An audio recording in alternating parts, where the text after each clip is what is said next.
پالکی میں بٹھا کے لے جایا جا رہا تھا, ڈولی ہوتی تھی, پالکی میں بٹھایا جاتا تھا علماء کو. جس طرح بچیاں ڈولی میں بٹھا کے, تو ہندوستان میں ایک رواج رہا کہ علماء کو لوگ پالکی میں بٹھا کے کندھوں پہ اٹھاتے تھے, 4 مزدور وہ ڈولی پالکی اٹھایا کرتے. اعلیٰ حضرت کو بھی اٹھا کے لے جایا جا رہا ہے. فاضل بریلوی نے فرمایا رکھ دو نیچے. نیچے رکھا تو فرمانے لگے تم میں سید زادہ کون ہے؟ حضور کیا ہوا؟ فرمانے لگے مجھے رسول اللہ کے خون کی خوشبو آ رہی ہے, مجھے خالص خون کی خوشبو آ رہی ہے. چپ کر گئے چاروں مزدور. آپ نے فرمایا تمہیں قسم ہو رسول پاک کی, بتاؤ تم میں سید زادہ کون ہے؟ تو ایک کمزور شخص اٹھا کہنے لگا حضور مزدور سے مزدوری لینی چاہیے, ذات برادری نہیں پوچھنی چاہیے. اعلیٰ حضرت نے فرمایا شاہ جی یہ آپ نے کیا کیا, مجھے ہی کندھوں پہ اٹھا لیا. لاکھوں لوگوں کا پیر اور ہزاروں مشائخ اور علماء کی آنکھوں کی ٹھنڈک, بریلی کے امام جن کا قلم اٹھے تو وقت کے بڑے بڑے سورما گردنیں جھکا دے. اعلیٰ حضرت رحمت اللہ تعالی علیہ پہلے تو اپنی پگڑی اٹھا کے پیروں میں بچھائی, کہنے لگے تیرے نانے کے نام پہ کھایا ہے, تیرے ہی کندھوں پہ چڑھ گیا ہوں, واسطہ مصطفیٰ کا مجھے معاف کرو. تو شہزادے نے پگڑی اٹھائی, کہا اعلیٰ حضرت ایسے تو نہ کیجیے. فرمایا نہیں ابھی میرا دل راضی نہیں ہوا. پھر اس شہزادے کو اعلیٰ حضرت رحمت اللہ علیہ نے پالکی میں بٹھایا. شہزادہ سید زادہ مزدور ہے, بظاہر پڑھا لکھا نہیں, غریب ہے, ان کو پالکی میں بٹھایا اور فرمایا ایک طرف سے میں اٹھاؤں گا, ایک طرف سے میرا بیٹا حجت الاسلام حامد رضا اٹھائے گا, ایک طرف سے ملک العلماء مولانا ظفر الدین بہاری بخاری کی شرح لکھنے والا اٹھائے گا, ایک طرف سے فقہ حنفی کا انسائکلوپیڈیا بحر شریعت لکھنے والا مفتی صدر الشریعہ مولانا امجد علی اعظمی اٹھائیں گے. چاروں نے جب اٹھایا وہ جا رہے تھے تو مولانا حسن رضا فاضل بریلوی فرما رہے تھے بے ادب گستاخ فرقوں کو سنا دے اے حسن, بے ادب گستاخ فرقوں کو سنا دے اے حسن. یوں کہا کرتے ہیں سنی داستان اہل بیت, یوں کہا کرتے ہیں سنی داستان. یہ ہمارا طریقہ ہے رسول اللہ سے پیار کرنے کا, یہ ہمارا طریقہ ہے اہل بیت سے. یہ کیا محبت ہوئی؟ یکم محرم سے 10 محرم تک بازاری لوگ کھڑے کر دی اور کہا اہل بیت کا ذکر کریں گے اور زینب پاک کا نام لیں گے اور سکینہ پاک کی, یہ لوگ پاک کریں گے جن کا لب و لہجہ ہی بازاری ہے, یہ گفتگو کریں گے. اور بہت سارے ہمارے لوگ دیکھنے چلے جاتے ہیں, اور مجھے شکوہ ہے اپنے دوستوں سے بھی, یہ چپ کر کے بیٹھے رہتے ہیں محرم کے دنوں میں. آپ کا کوئی تعلق نہیں امام علی مقام کے ساتھ.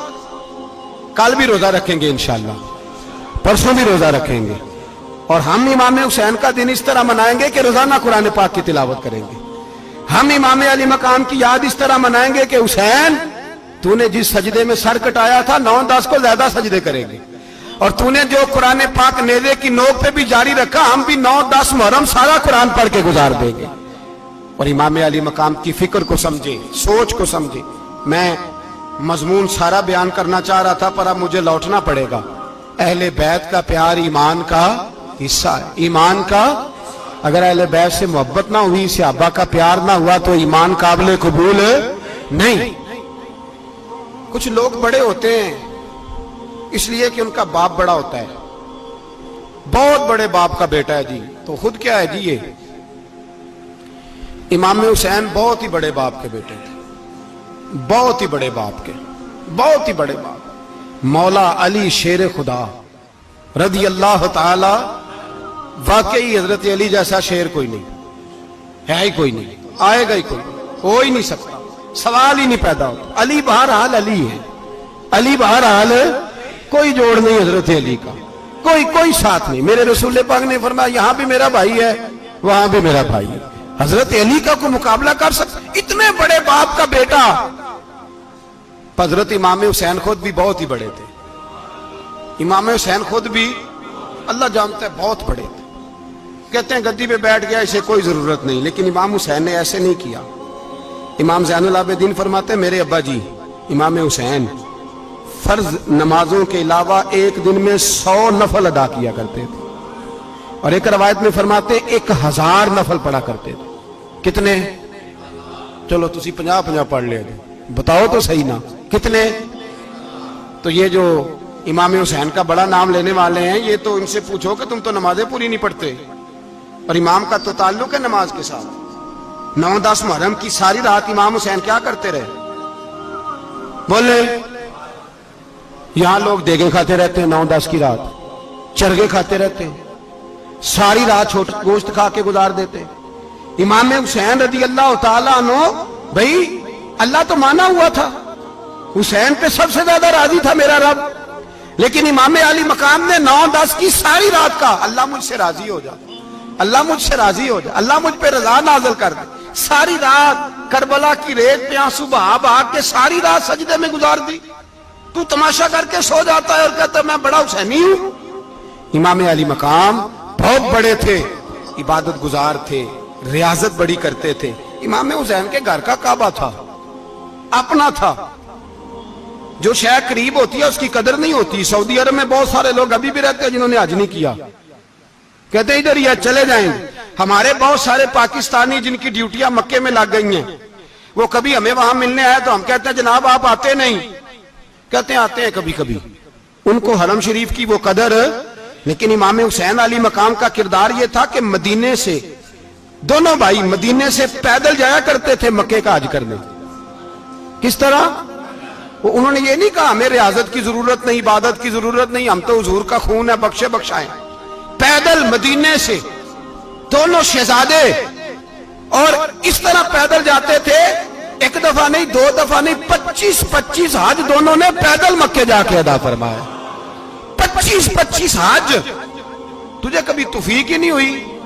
تو جہاز پہ جانا بھی پسند نہیں کرتا, تو خیال ہی نہیں کرتا کہ کتنی قدر ہے اللہ کے گھر کی. 25 حج. اور سخاوت کا یہ حال تھا, سخاوت کا, کہ امام زین العابدین فرماتے 1,00,000 دینار سویرے آیا. کتنا؟ سمجھ لیں اربوں خربوں روپے آج کے حساب سے. 1,00,000 دینار. اور فرماتے ہیں فاطمہ کے لال دروازے پہ بیٹھ گئے پیسے لے کے, اور لوگوں کو بلا بلا کے نظر دی. فرمایا تھوڑے سے لے جاؤ, تھوڑے سے لے جاؤ, تھوڑے سے لے جاؤ, تھوڑے سے. فرماتے زور تک امام حسین نے لاکھوں بانٹ دیے. اٹھ کے اندر آئے تو میں نے کہا ابا جی کو 1 دینار بچا لیتے. آپ جب بازو اٹھاتے ہیں تو آپ کے کرتے پہ 17 پابند لگے ہوئے ہیں, ایک کرتا ہی نیا لے لیتے. تو فرماتے میری طرف دیکھ کے کہنے لگے بیٹے یہ نہیں کہا کہ میں لے لیتا کرتا, لفظوں پہ غور کرنا. فرمانے لگے بیٹے اگر تو پہلے بتاتا تو پھر میں سوچتا, پہلے بتاتا تو پھر بھی میں یہ نہیں کہا رکھ لیتا, پھر بھی میں سوچتا رکھنا ہے کہ نہیں. امام حسین نے سخاوت کی, عبادت کی, ریاضت کی, قرآن پڑھا, تلاوت کی, درگزر کیا, پیار کیا. امام حسن کی بات ہے, ایک لونڈی آئی. ہمارے ہاں تو شہزادوں کا اللہ ہی حافظ ہے نا, شہزادے وہ کسی کے بھی ہوں. یہ جو ہمارے سیاستدانوں کی شہزادے ہیں یہ ہم نے خراب کیے ہوئے ان کی گاڑیوں کے پیچھے بھاگ بھاگ کے, اس لیے تباہ ہو گئے. پیروں کے شہزادے یہ خراب ہو گئے سارے, اس لیے کہ پیچھے بڑا بھاگتے ہیں. امام حسن کے پاس ایک لونڈی تھی, وہ دودھ لے کے آئی, دودھ گرم تھا, آپ کے اوپر گر گیا. اور وہ تھی بھی اسی طرح کی, اکثر کام بے دھیانی میں کرتی تھی, کنیز تھی گھر. دودھ گرا تو وہ کانپنے لگی کہ میں نے کئی غلطیاں کی, اب تو بہت سخت غلطی ہے. گرم دودھ امام پہ پڑ گیا. تو امام صاحب نے تلاوت شروع کر دی امام حسن نے, والکاظمین الغیظ والعافین عن الناس واللہ یحب المحسنین. فرمایا جو غصہ پی جائیں اور لوگوں کو معافی دے, ان سے تو اللہ محبت فرماتا ہے, ان سے تو اللہ پیار کرتا ہے. امام صاحب نے اس لونڈی کو فرمایا جا تو اللہ کی رضا کے لیے آزاد ہے, جا تو آزاد ہے, اب تو لونڈی نہیں. اتنا بڑا اخلاق تھا کہ جو دیکھیں نا. میرے استاد گرامی ایک دفعہ میرے گھر آئے, حضرت محدث سے بہاولپور سے, 3000 کتاب کے مصنف, بہت بڑے عالم. میرا چھوٹا بھائی بوتل پلانے لگا, تو بوتل دی تو کپڑوں پہ ڈال دی, استاد صاحب کا سارا جبہ بھر گیا. کہنے لگے جزاک اللہ, بارک اللہ, اللہ مزید فزید, اللہ علم دے, فضل دے. تو میں نے کان میں کہا, میں کہ استاد جی انیاں دعاواں دینیاں سنتے میں آپ روڑ چھڑ دا. اس نے کیوں یہ کیا ہے, مگر اتنی دعائیں دینی تھی تو میں ڈال دیتا آپ کے کپڑوں پہ پانی شربت, آپ نے اتنی دعائیں دے دی. بزرگ جلال کا مزاج نہیں. وہ شہزادے ہوتے ہیں جن کی طبیعت پہ ناگوار گزرتا ہے کہ یہ کیسے ہوگا. یوں امام حسین, امام حسن نے کسی جگہ بھی شہزادے بن کے وقت نہیں گزارا, اور میرے نبی پاک نے بھی انہیں شہزادے نہیں بنایا. ہم سب کے بچے شہزادے ہیں, جتنے بھی ہم ہیں نا, میرا بچہ جی منہ سے بات نکالتا ہے تو میں پوری کر دیتا ہوں، پھر بھی نافرمان ہے۔ میں نے کہا اسی لیے نافرمان ہے، اگر آدھی پوری کرتے اور آدھی نہ کرتے تو اسے پتا ہوتا کہ کہیں صبر بھی کرنا ہے۔ ہمارا بچہ روٹی نہ پکے تو گھر میں ٹی وی بھی توڑ دیتا ہے، اس کی اماں کھانا ٹائم پہ نہ پکائے تو برتن توڑتا ہے۔ کیوں؟ ہم نے اس کی عادتیں خراب کی ہیں۔ لیکن میرے رسول پاک صلی اللہ علیہ وسلم نے جھولی اٹھا کے دعا مانگی، اے اللہ، گویا حضور کہہ رہے تھے انہوں نے کر کو کربلا میں بھی جانا ہے، فرمایا یا اللہ انہیں 3 وقت روٹی نہ دینا، 1 وقت روٹی دینا، 3 وقت نہیں، 1 وقت کی روٹی دے، 1 وقت کا کھانا دے۔ اور نبی پاک نے ٹریننگ گھر کے اندر کرائی تھی، اندر حضرت فاطمہ نے ٹریننگ کرائی تھی۔ لوگ کہتے ہیں 3 دن امام حسین پیاسے رہے، بھوکے رہے، تو میں نے کہا ٹریننگ تھی ان کی اماں کی، توجہ ہے میری بات پر؟ ہمارا بچہ تو 1 گھنٹہ برگر نہ ملے تو برتن توڑے، ان کی اماں کی ٹریننگ تھی، صبر حوصلہ سکھایا تھا۔ امام حسن اور حسین بیمار ہو گئے تو حضرت فاطمہ نے منت مانگی، یا اللہ میرے بچوں کو شفا دے، میں 3 روزے رکھوں گی۔ کون سی منت مانی؟ بولیے۔ ہم صرف دیکھ کی منت ہی مانتے ہیں، میں دیکھ پکاواں گا۔ ایک آدمی مجھے کہنے لگا میں نے منت مانی تھی کہ میں بکرا دوں گا اللہ کے رستے میں، اگر میرا کام ہو جائے تو کام ہو گیا، بکرے کے پیسے کوئی نہیں۔ تو میں کہا تینوں پہلا نہیں تھی پتا، میرے کو کوئی نہیں۔ کہتا اب کیا کروں؟ میں کہا اب تو دینی پڑے گی، اور اس میں بھی تحقیق باقی ہے، لیکن بات یہ ہے بھائی کہ منت یہ کیوں نہیں مانی کہ یا اللہ میرا کام ہو جائے میں 100 نفل پڑھوں گا؟ جو بھی منت مانگتا ہے وہ دیکھ کی مان لیتا ہے، بکرے کی منت ہی مانتے ہو، یہ کیوں نہیں منت مانتے کہ یا اللہ میرا کام ہو جائے تو میں پورا قرآن شریف ختم کروں گا؟ یہ ذرا پڑھنا پڑتا ہے، اس لیے عبادت کرنی پڑتی ہے، اس لیے اس کی منت نہیں مانتے سرے سے۔ حضرت فاطمہ نے کیا منت مانگی؟ بچے صحیح ہو جائیں گے تو بولیے 3 روزے رکھوں گا۔ اللہ تبارک و تعالیٰ نے بچوں کو شفا عطا فرما دی، اور میں سمجھتا ہوں یہ کربلا کی ٹریننگ تھی۔ روزے رکھے بچوں نے، کس نے روزے رکھے؟ بچوں نے۔ کس نے؟ 7-8 سال کی عمریں بچوں کی۔ حضرت علی فرماتے ہیں جب میں نے دیکھا نا میرے بچے بھی روزے سے ہیں تو میں کہیں سے تھوڑے سے جوں لایا، یہ شہزادے ہیں کائنات کے سب سے بڑے۔ فرماتے ہیں میں نے بی بی پاک کو دیے تو سیدہ پاک نے جوں پیسے روٹیاں پکائیں، اور جب عین افطاری کے وقت کھانا سامنے آیا تو دروازے پہ بھکاری آیا، عین بڑا بے نیاز ہے اللہ، عجیب رنگ ہے مالک کا۔ عین افطاری کا وقت جب آدمی کہتا ہے کہ فٹافٹ ہو جائے، بھکاری دروازے پہ آیا اور اس نے صدا دی، او میرے رسول کے گھر والوں، کئی دنوں سے روٹی نہیں کھائی۔ حضرت علی نے، حضرت فاطمہ نے بچوں کی طرف دیکھا تو امام حسین چھوٹے تھے سب سے، انہوں نے سب سے پہلے برتن اٹھائے کھانے والے، اور کہنے لگے اماں میں نہ دے کے آؤں؟ حضرت فاطمہ رشک کرنے لگی، مصطفیٰ کے نواسے باہر گئے، اپنے حصے کا کھانا وَيُؤْثِرُونَ عَلَىٰ أَنفُسِهِمْ وَلَوْ كَانَ بِهِمْ خَصَاصَةٌ، اللہ فرماتے ہیں انہیں بڑی اشد ضرورت بھی ہو پھر بھی وہ دوسروں پہ اثار کر دیتے ہیں۔ وہ کھانا باہر امام حسین دے آئے، پانی سے روزہ کھولا، کھجورے کھائی، لیٹ گئے، سویرے کھجورے کھائی، روزہ رکھ لیا۔ شام ہوئی تو حضرت علی فرماتے ہیں میں پھر اگلے دن کے روزے کے لیے جوں لایا، فاطمہ نے پیچھے روٹیاں پکائیں، 2 دنوں کی بھوک تھی پر مالک تو بڑا بے نیاز ہے۔ آزمانے پہ آیا تو اس رنگ میں عین افطاری کے وقت دروازے سے آواز نکلی، اور مانگنے والے نے کہا کہ بھوکا بھی ہوں اور یتیم بھی ہوں، یتیم ہوں۔ حضرت فاطمہ کہنے لگی بیٹا دیر نہ کرنا، یتیم کا پیٹ بھرنے میں دیر نہیں ہونی چاہیے۔ کھانا باہر چلا گیا، پانی سے روزہ، کھجورے، شہزادے ہیں شہزادے، یہ 2 جہاں کے شاہ ہیں، پاس کچھ رکھتے نہیں، 2 جہاں کی نعمتیں ہیں ان کے خالی ہاتھ میں۔ کھجور پانی سے افطاری بھی، سحری بھی، سویرے پھر اٹھے روزہ رکھا، 3را دن ہے، 3را۔ ذرا دل پہ ہاتھ رکھنا، بچہ ایک رات بھوکا ہو تو اماں سوتی نہیں، اور میں کہا کرتا ہوں اماں فالج والی ہو نا، فالج والی ماں، فالج زدہ، تو آدھی رات کو اس کا بیٹا جوان کہے تھوڑی بھوک لگی ہوئی تھی تو اماں کو رینگنا بھی پڑے تو وہ رینگ کے بھی جاتی ہے، روٹی پکاتی ہے، کہتے ہیں میرا لال بھوکا نہ سو جائے۔ اور مصطفیٰ کی بیٹی سے زیادہ بچوں سے کون پیار کر سکتا ہے؟ اور 3 دن کے بھوکے بچے، 3را دن آیا، بڑے حوصلے سے بی بی کہہ دیتی ہے چھوڑو ان کا تو کام ہے، یہ تو آتے رہتے ہیں، میرے بچے بھوکے تم پہلے روٹی کھاؤ۔ لیکن میرے بھائی کربلا ایسے نہیں سجتی، یہ جو برگر کھا کے ناراض ہونے والے بچے ہوتے ہیں یہ میدانوں میں نہیں نکل پاتے، ان کے لیے مشکل ہوتا ہے۔ حضرت فاطمہ نے، حضرت علی نے ڈیوٹی کی، ڈیوٹی اپنے بچوں کو تیار کیا کربلا کے لیے۔ تیسرے دن جب رکھا صاحب نے کھانا تو باہر سے بولنے والا بولا، کہا میں مسکین ہوں، لاچار ہوں، گھر بھی کوئی نہیں، کھانا بھی کوئی نہیں۔ امام حسین پھر اٹھے، تیسرے دن کا بھی کھانا دے دیا۔ حضرت علی فرماتے میں بچے پکڑ کے مسجد لے کے گیا، کہیں بھوک سے میرے لال گر نہ جائیں۔ کہتے ہیں ہامتے کامتے تینوں شہزادے مسجد میں داخل جو ہوئے تو بس ہماری قیمت پڑ گئی، مول پڑ گیا ہمارا۔ کہتے ہیں مسجد میں قدم رکھا تو ایسے لگا جیسے نبی پاک ہمارا انتظار کر رہے ہیں۔ فرماتے ہیں تیسرے دن کی مغرب پڑھنے گئے تو حضور نے تینوں باپ بیٹوں کو چہرے دیکھے، فرمایا علی یہ جبریل کھڑے ہیں اور فرما رہے ہیں تیرے 3 دن کا عمل خدا کو بھی بڑا پسند آیا ہے، محمد مصطفیٰ کو بھی بڑا پسند آیا ہے، بڑا پسند آیا ہے 3 دن کا عمل۔ میرے بھائی ٹریننگ کرائی، ٹریننگ۔ ہمارے ہاں تو حال بڑا سخت ہے، اور دین کا معاملہ، چوری آتے ہیں بچے گھروں سے چوری نمازیں پڑھنے، داڑھی رکھ لے تو سب سے پہلے مسئلہ اماں کو بنتا ہے، سب سے پہلا۔ انہوں نے ٹریننگ کی، دین کے لیے تیار کیا، ہمتیں بدھائیں، اور رسول پاک علیہ السلام نے خود اپنی بیٹی کی تربیت فرمائی، شہزادی کی۔ کس کی؟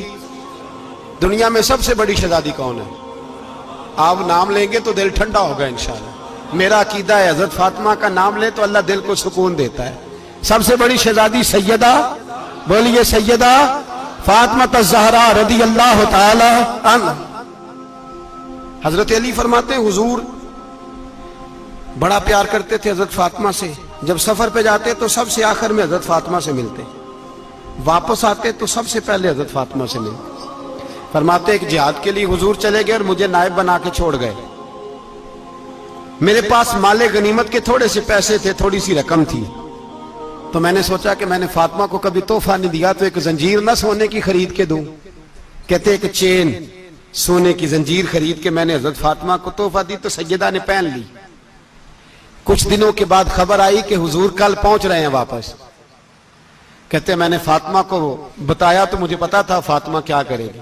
سیدہ نے سارا گھر صاف کیا، ساری تیاریاں کی، کھانے چنے، جو اس وقت ماحول تھا ہر لحاظ سے حضور کی آمد کا انتظار کیا، اور سویرے سے ہی حضرت فاطمہ بیٹھ گئی۔ سویرے سے حضور کئی دنوں کے بعد آ رہے ہیں، کمال ہو گئی۔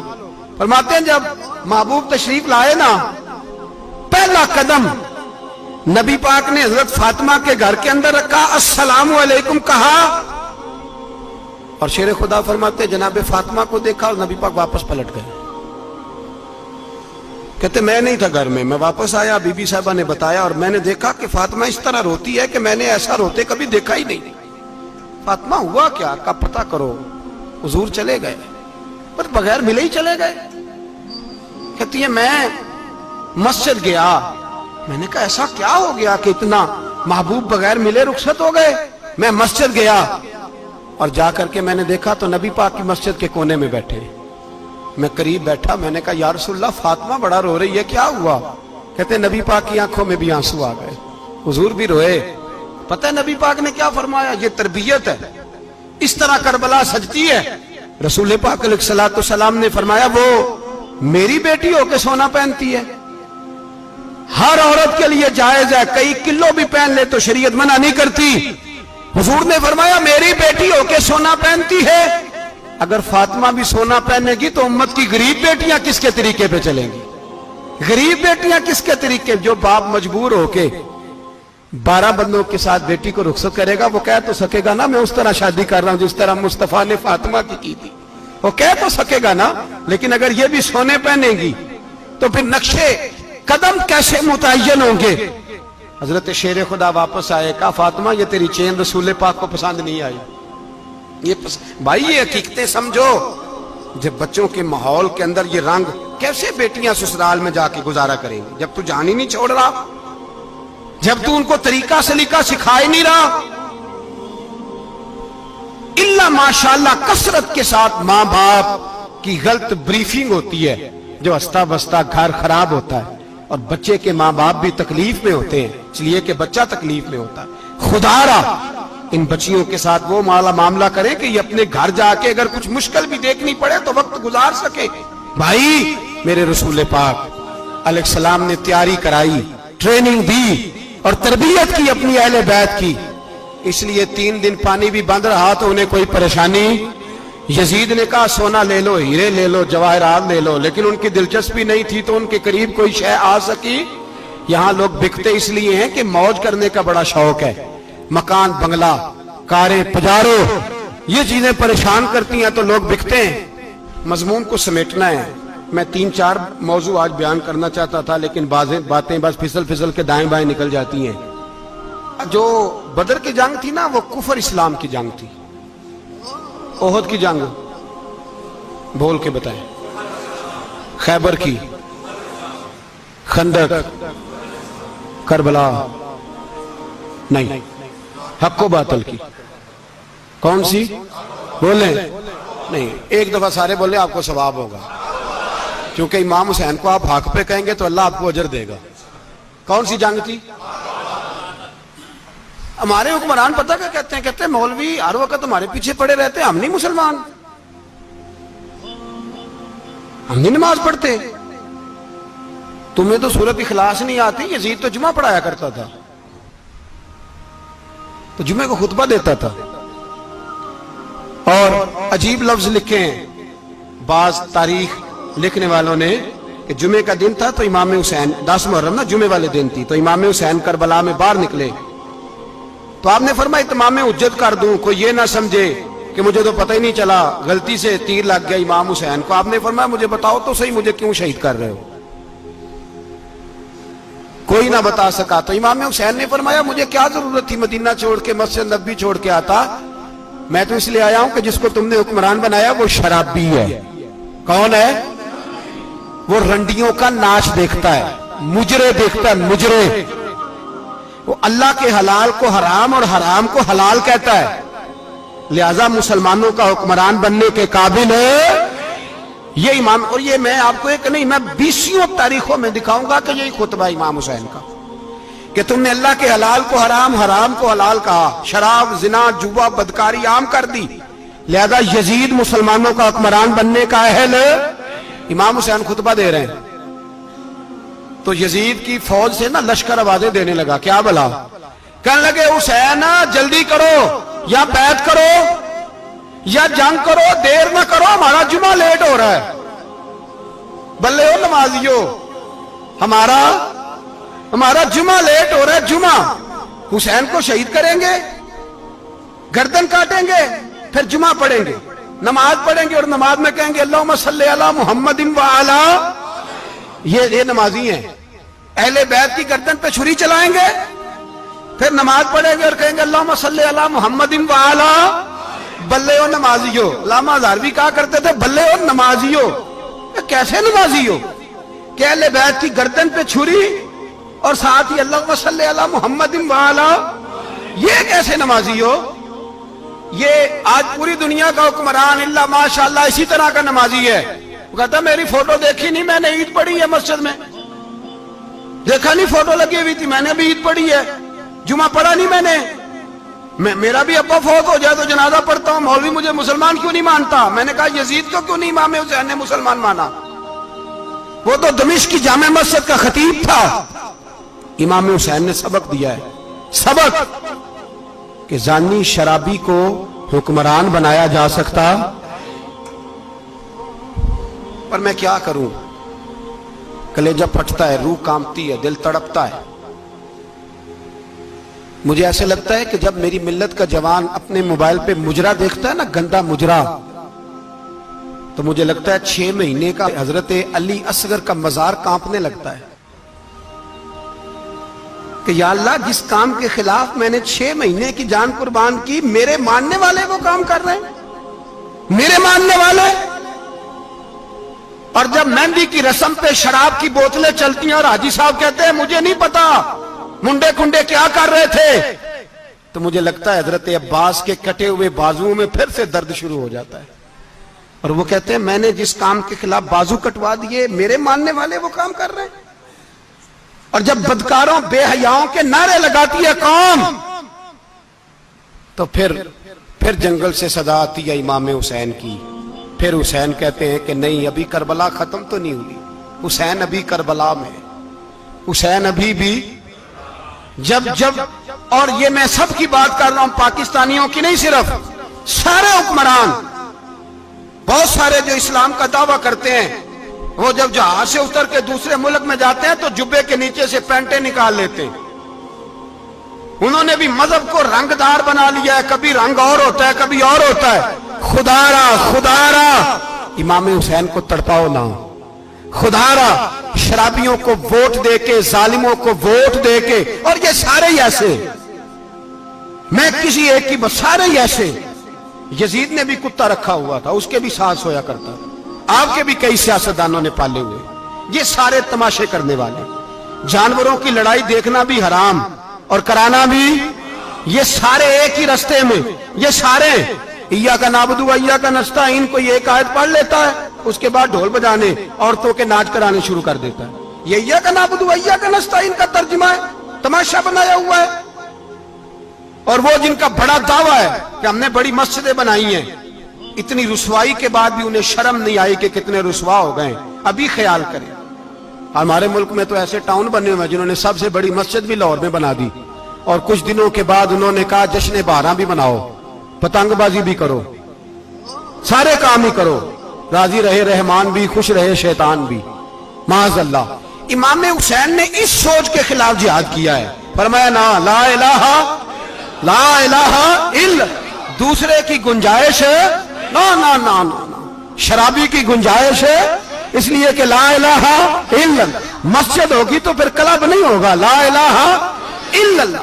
اگر اللہ کا نام ہوگا تو پھر بدکار بے حیا کی گنجائش ہے، اس لیے کہ لا الہ الا اللہ، وحدہ لا شریک، دین میں کسی گند کی گنجائش ہے ہی نہیں. یہ فکر ہے امام حسین، یہ سوچ ہے. ہمارا حکمران کہتا ہے مولوی صاحب نماز پڑھنے سے کس نے روکا ہے، سارا دن پڑھو. ہم بھی مسجد بنا کے دیتے ہیں، ہماری طرف سے 5 کلے زمین میں بناؤ، ہمیں نہ چھیڑو. شراب کباب بند نہ کراؤ.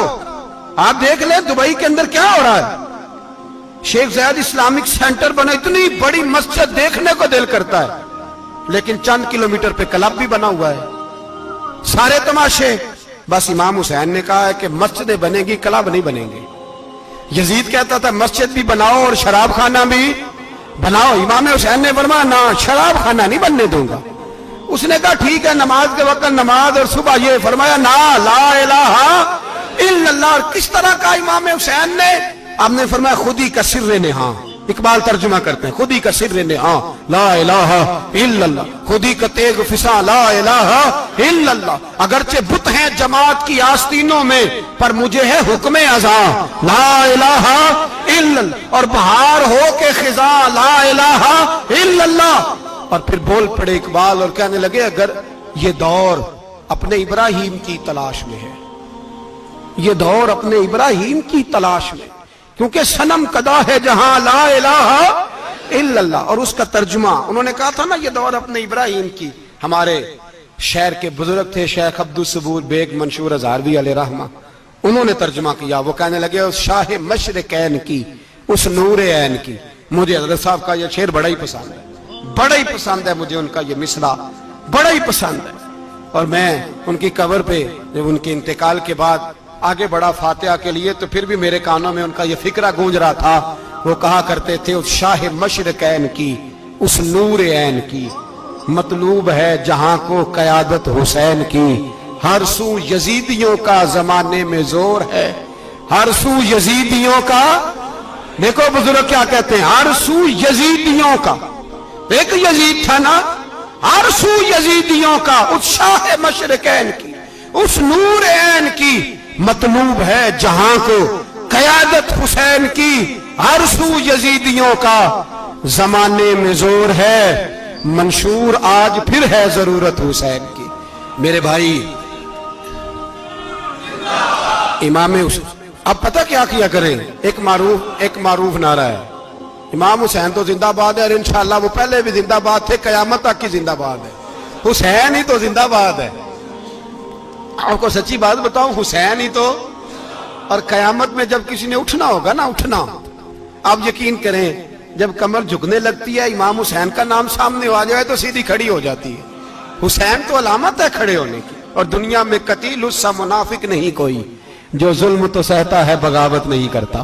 یہ امام حسین نے ہمیں بتلایا ہے کہ وہ منافق بے ایمان ہے جو ظلم سہے اور چپ کرے، یزیدی کے خلاف کھڑا نہ ہو. اس لیے ہم کہتے ہم سے نہ رقم ہوں گے قصیدے یزید کے، ہم لوگ تو حسین کے سیرت نگار ہیں. یہ کیسے زندہ باد، یہ نعرہ ضروری ہے. مردہ آباد، اس نعرے کی ضرورت ہے. اس نعرے کی حسین تو زندہ باد ہے لیکن حسینیت زندہ باد. اور مردہ آباد کیا ہے؟ اس لیے کہ یزیدیت بھی مری نہیں. یزید مرا پر یزیدیت وہ سسکتی ہے، دم توڑتی ہے، پر کسی نہ کسی رنگ میں، کسی نہ کسی کی شکل میں اٹھ کھڑی ہوتی ہے. اسی لیے اقبال نے کہا ستیزہ کار رہا ہے ازل سے تا امروز، چراغ مصطفی سے شرار بولہا بھی. اس نے کہا ہر جگہ کہیں نہ کہیں حضور علیہ السلام کی روشنی سے کوئی نہ کوئی لڑنے کی. کھڑے کرو اپنے آپ کو. کیوں ظالموں کی مدد کرتے ہو؟ کیوں بے ایمانوں کے سپورٹر بنتے ہو؟ کیوں ان لوگوں کے نعرے لگاتے ہو جو یزیدی ہیں؟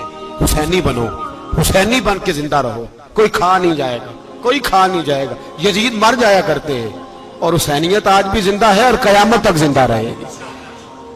جو شرابی ہے، زانی ہے، بدکار ہے، اگر تو آپ کی تبلیغ پہ باز آ جائے تو ٹھیک، ورنہ آپ کا اس کے ساتھ دوستانہ رکھنا بھی حرام ہے.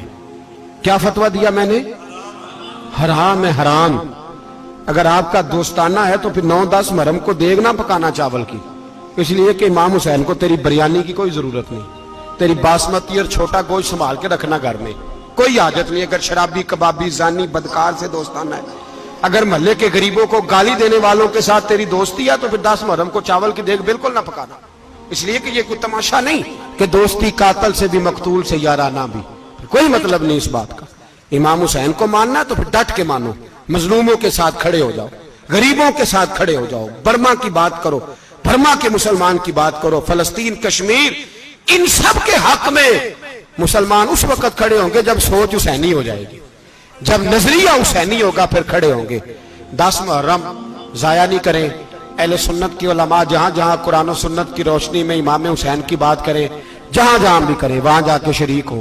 ہم بھی ہر سال بیٹھتے ہیں امام حسین کی یاد منانے، اور اس طرح بیٹھتے ہیں کہ حسین ہمارا ہے، حسین ہے. اور انسان کو بیدار تو ہو لینے دو، ہر شخص پکارے گا ہمارے ہیں حسین.